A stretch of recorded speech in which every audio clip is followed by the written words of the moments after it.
Welcome to Monkey Physics IIT JEE NEET Foundations. Yeah. Now the case 2, let's talk about.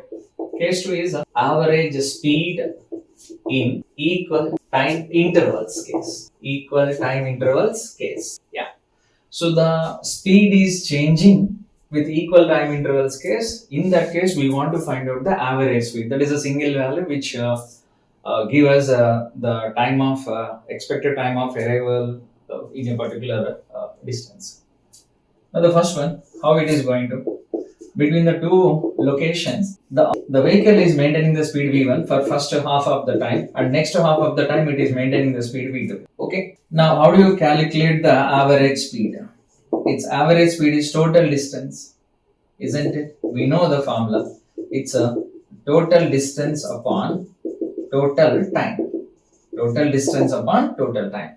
Of course, it's a equal time intervals case we are taking, but total distance is an unknown quantity here. Now we are taking here, and I told you in the previous slide, speed is distance by time, or distance is speed into time, isn't it? Now whenever you want the distance, you can write in terms of speed into time. If you don't know the distance, if you know these two, isn't it? We know these two. And look at here, how do you take v1 t by 2? This is the distance for the first half of the time, plus v2 t by 2. This is the distance for the second half of the time upon total time. It's a t by 2 plus t by 2 is nothing but total time t. Now when I take common t by 2 in all these cases, what you are going to get? v1 plus v2 by 1 plus 1 2 v2. So this is the average speed. In which case?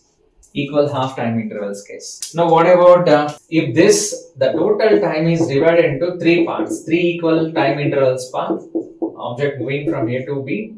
The first 1/3 of the time it is maintaining speed v1, second 1/3 it is maintaining speed v2, and third 1/3 it is maintaining v3, isn't it?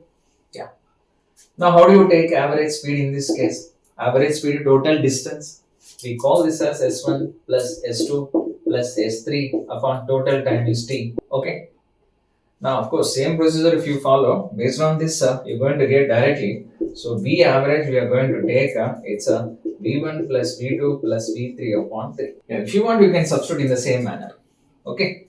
Then what about if this is divided into total, like n parts of the time interval. So, it is maintaining V1, V2 and so on, Vn.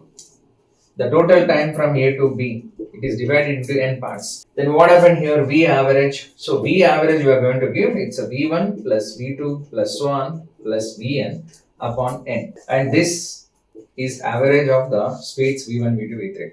And how do you express even this? This is a arithmetic. So this is a arithmetic mean of individual speeds. So individual speeds, arithmetic mean of individual speeds. So when arithmetic mean of individual speeds means the speed is varying at equal intervals of time. Okay.